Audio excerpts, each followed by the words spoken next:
Let it snow, let it snow, let it snow. We're here at H Tasting Lounge at the Westin Hotel. This is the Winterlust edition. 5 private domes for a very highly curated experience. H Tasting Lounge has always been known to be more than just about serving food. They're here to design a moment. So let's just see if the ambience and the atmosphere lives up to the hype of the food. So they have a very cool menu here for drinks. It's very, very creative how they design and present it. It's called Flight of Fancy. Look at that. So look at this old school itinerary commercial. United Airlines. Look at that. Very, very cool for their artwork. And then they curate it in a way that's presenting like different spirits and cocktails. They have in-house cocktails which they make here. I'm not an alcoholic. I don't drink alcohol too much, so I'm not that much of an alcohol connoisseur. But for us, we're going to get the low flying, which is non-alcoholic beverage.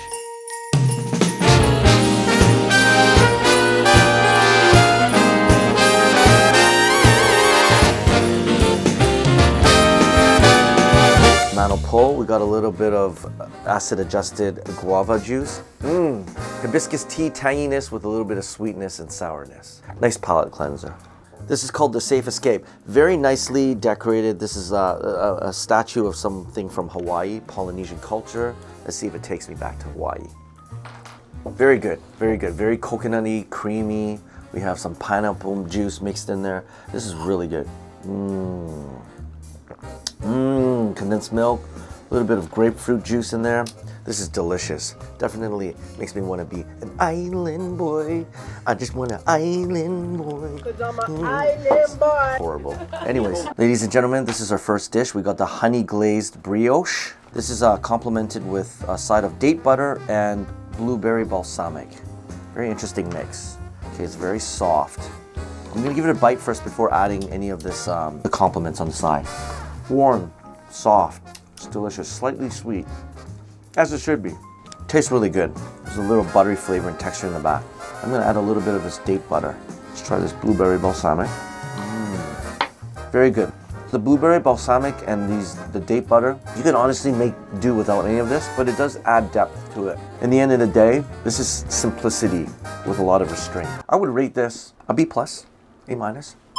Very good for a starter. So these are the Royal Miyagi oysters as featured in this restaurant. We're gonna give it a shot. The oyster meat is a little bit bigger in size. Very clean, crisp, fresh. It's well done. Okay, I'm gonna add a little bit of sauce here. Do a little bit of this radish, a little bit of Tabasco, balsamic vinaigrette with Royal Miyagi's here. Tantrifying, delicious. You wouldn't eat this without the sauce. Honestly, a little bit of Tabasco just enhances the flavor, it doesn't kill it. You can go to any, honestly, restaurant, but they do it well here. The oysters are very fresh. You can tell. B+. Here we have the burrata with wild harvested mushrooms. We're gonna try this, and they paired it with sourdough. So let's give this a shot. This looks delicious. The earthy taste of the mushrooms is very good. It's soft, it's creamy, but it's not overly heavy. And I think it's a perfect texture. It's not overly heavy. It's not overly creamy. It is a little bit creamy, but it's really balanced with the acidity of the herbs that's also added in it. This is actually a really delicious piece. It's non-rushed, it's precise. I think they do a fantastic job here. Honestly, I'm not a cheese fan, I'm not a burrata fan, but they do a fantastic job here. A- in my books. Ladies and gentlemen, we have the venison tonado tartare. This looks very presentable, it looks clean, precise.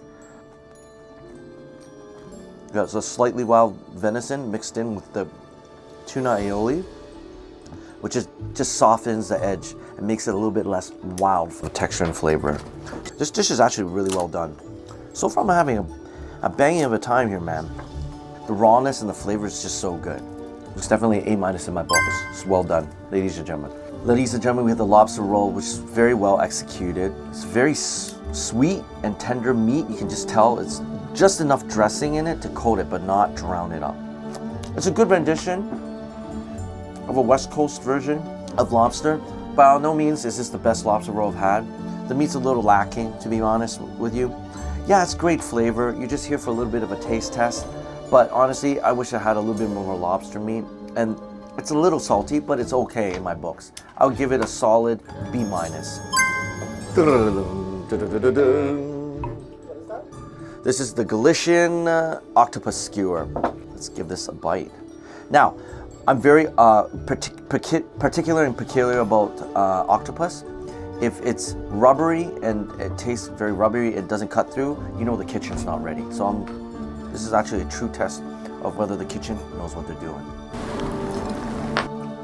It just bites through. And I didn't expect that. I didn't expect the octopus to be melting almost in your mouth. It's generally very rubbery in the texture, but the flavor and the way they did it is perfecto. You can taste the fire from the skewers, and we got mixed in with the potatoes, a little bit of a comfort. Very well done. Solid B to B plus in my books. We now have the harissa spiced garlic prawns. Now, generally the harissa should not overpower and be too spicy. Reminds me of a very rich tomato cream, and the harissa spice doesn't disappoint.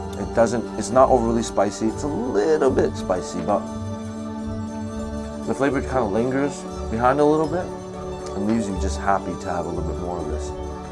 A B to B plus in my books. Ladies and gentlemen, we have the Australian MB4 char grilled strip loin. And we have a side sauce here of peppercorn, but they added a twist with cognac. Here we go. This steak looks char grilled perfectly. We got it to be medium rare. Just gonna give this, smells char grilled, it's perfect. Flavors. The steak on its own tastes like a steak. It's well done. Well marbled, grounded, well flavored. That peppercorn cognac sauce, it doesn't overpower it, but it adds a depth of layer to it. Definitely a delicious dish. I highly recommend this, guys. A minus in my books. Although this place is not a steak restaurant, they do a pretty damn fucking good job with this Australian steak. Well done. The experience has been great in my book so far. All right, we have right now the glazed boneless short ribs. And it's placed in a ruby port au jus. We're gonna give this a shot. Now, with any kind of braised short ribs, time is a factor.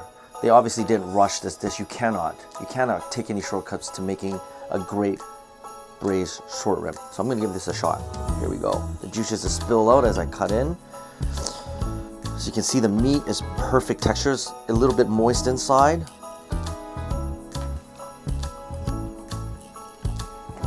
Oh, wow, that's good. Not overly salty. And to describe it in one word, it's very beefy, but it's well done. No shortcuts taken. They precisely placed a lot of thought into just braising this over a period of time. This is basically comfort food dressed in an evening dress, if I could describe it. And it's well done. This is, I would say probably a B plus in my books. It could be a little bit less sweet. It's well done. It's already really good. It's well balanced with the flavors, but still a lot of complex layers of flavors involved in it. End of the day, there should be some sweet, but the sweetness is there. But I just feel like it shouldn't be as sweet as the dishes. All right, we have the land. Now we're heading towards the sea. Folks, this is the roasted sablefish with vermouth beurre blanc cream. Their signature dish. Okay, I'm gonna not overly power with the sauce. Let's give this a bite. Now, the beurre blanc adds depth to this flavor. It's not overly fishy. You can tell it's fresh. It's well done. And the meat, and indeed, it actually melts in your mouth, dissolves. That buttery flavor of the actual sablefish, the meat is so fresh, it just melts in your mouth. They've obviously added some mushrooms too. That balances out. It gives it a little bit of a earthy texture and flavor as well. Well done. Well thought out, well planned, well executed. B plus in my books. We have the crispy skin steelhead salmon here. Now, this is a salmon that's caught mostly during the winter. It's a very hard catch during the rivers. So my buddy does fishing all the time. Here we go. Let's give this a shot. That skin is like chicharron. If you don't speak Spanish, folks, chicharron is crispy pig skin. It's got that crispiness in the flavor. Very crispy on the outside, tender, and as expected, if it's well done, moist on the inside with that nice tender steak meat of a salmon. Yeah, it's not overly flaky like your typical coho or sockeye. They actually do it well here, and they mix it in with fennel and oranges. that flavor actually doesn't overpower it, but it adds to the depth of this dish. Well done, folks. Folks, if you don't want to eat any sort of meat or land animal, this is your go-to. It's either this or the sablefish. It's one of the signatures. It's well done here. I recommend it. I would rate it about a B to B+. We got the baby potatoes mixed in with duck confit fat.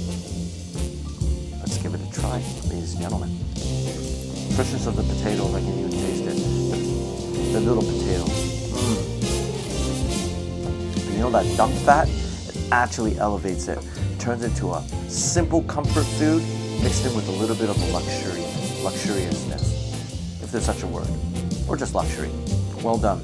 They don't overpower. There's a lot of thought and precision placed into this, but the simplicity of it all is the comfort of the freshness of the potatoes mixed in with that duck fat. It's delicious, folks. This is a great side. You're going to add it on other dishes that don't have already your potatoes and all the mashed potatoes and all that pomfret and all that kind of other stuff. It's great. It's not necessary to add it, but it's a good addition if you want more carbs in your body and get fat. I rate this probably a good solid B-. This, my friends, is citrus passion fruit cotton candy mixed in with pumpkin spice donuts. A little bit of nostalgia mixed in with a grown-up childhood fantasy. Perfect for a winter wonderland themed dessert. I'm gonna finish this off. Here we go. Now, do I no means encourage eating this on a regular? This causes cavities and cavities. Candy caused cavities. Here we go.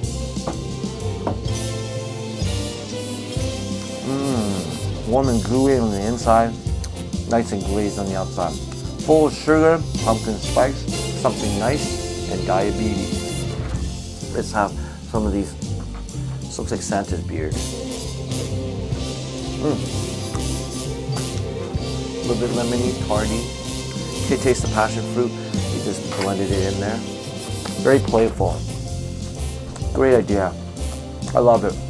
You can only have something like this other than an amusement park, folks. So come here and have their little cotton candy with donut display.